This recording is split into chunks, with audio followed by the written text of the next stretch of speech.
और सबसे पहले नजर डालते हैं क्विक 25 के जरिए। यूपी बीजेपी अध्यक्ष चुनने की प्रक्रिया तेज हो गई है। आज दोपहर 2 बजे तक नामांकन होना है। सूत्रों से खबर है ओबीसी नेता को मिल सकती है कमान। सिर्फ एक नामांकन की स्थिति में निर्विरोध हो सकता है अध्यक्ष का चुनाव। केंद्रीय मंत्री पंकज चौधरी का यूपी बीजेपी का अध्यक्ष बनना तय है। दिल्ली से लखनऊ के लिए निकले पंकज चौधरी, कहा जो जिम्मेदारी मिलेगी उसे निभाऊंगा। राष्ट्रीय संगठन महामंत्री बीएल संतोष की अध्यक्षता में बीजेपी की अहम बैठक। सूत्रों के हवाले से खबर पंकज चौधरी के प्रस्तावक होंगे सीएम योगी आदित्यनाथ और डिप्टी सीएम केशव मौर्य और ब्रजेश पाठक। संसद भवन पर आतंकी हमले की 24वीं बरसी। शहीदों को प्रधानमंत्री मोदी ने दी श्रद्धांजलि। सोनिया गांधी, नेता प्रतिपक्ष राहुल गांधी और प्रियंका ने भी अर्पित किए श्रद्धासुमन। केरल निकाय चुनावों के लिए वोटों की गिनती जारी है। शुरुआती रुझानों में कांग्रेस गठबंधन को बढ़त, एनडीए गठबंधन को भी 71 वार्डों में बढ़त। 26 की विधानसभा चुनावों को लेकर निकाय चुनावों के नतीजे बेहद अहम। गृहमंत्री अमित शाह का छत्तीसगढ़ दौरा। रायपुर एयरपोर्ट पर मुख्यमंत्री साय ने किया स्वागत। आज बस्तर ओलंपिक के समापन समारोह में होंगे शामिल। गोवा अग्निकांड के अभियुक्त लूथरा ब्रदर्स को भारत वापस भेजने की प्रक्रिया तेज। दोनों को वापस लाने के लिए फुकेत जाएगी गोवा पुलिस की स्पेशल टीम। 2027 में देश में होगी जनगणना। जनगणना के लिए 11,718 करोड़ का बजट मंजूर। केंद्रीय मंत्री अश्विनी वैष्णव ने कहा पहली बार डिजिटल होगी जनगणना। पहला चरण अप्रैल से सितंबर 2026 तक, जबकि दूसरा चरण फरवरी 2027 में शुरू होगा।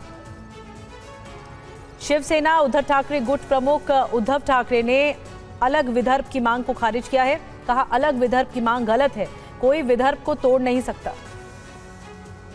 बंगाल में एसआईआर को लेकर टीएमसी का आरोप है भवानीपुर निर्वाचन क्षेत्र से हटाए गए 4 गुना ज्यादा मतदाताओं के नाम।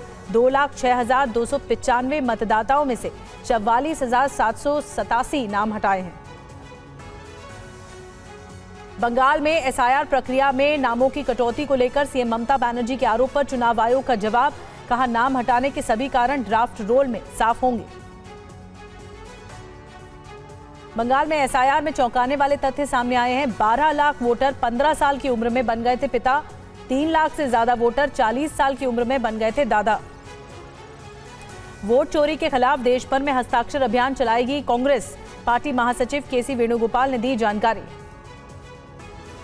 लखनऊ के झुग्गी बस्तियों में पुलिस ने चलाया ऑपरेशन टॉर्च। दस्तावेजों के आधार पर लोगों की पहचान की गई। आतंकी संगठन लश्कर ए तैयबा के आतंकी अब्दुल रऊफ ने भारत के खिलाफ उगला जहर। कहा दिल्ली को बनाएंगे निशाना।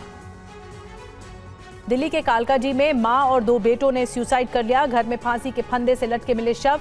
मौके से मिला सुसाइड नोट। आर्थिक तंगी की वजह से डिप्रेशन में था परिवार। कोलकाता में फुटबॉलर मेसी से मिले शाहरुख खान। बेटे अब्राम ने की मुलाकात की। आज तेलंगाना के राजीव गांधी स्टेडियम में मेसी खेलेंगे friendly match. CM Revanth Reddy और राहुल गांधी भी होंगे शामिल। 15 दिसंबर को प्रधानमंत्री मोदी से मुलाकात। स्वदेशी रॉकेट पिनाका के नए वर्जन से मजबूत होगी भारतीय सेना। 120 किलोमीटर दूर तक होगी मारक क्षमता। 2024 में सिर्फ मुंबई में आवारा कुत्तों के काटने के 1,28,000 मामले सामने आए हैं। डिप्टी सीएम शिंदे ने विधान परिषद में जानकारी दी। दिल्ली में प्रदूषण बेहद खराब स्तर पर पहुंच गया है। कई इलाकों में AQI 400 के पार है। आनंद विहार में AQI 435 के पार है।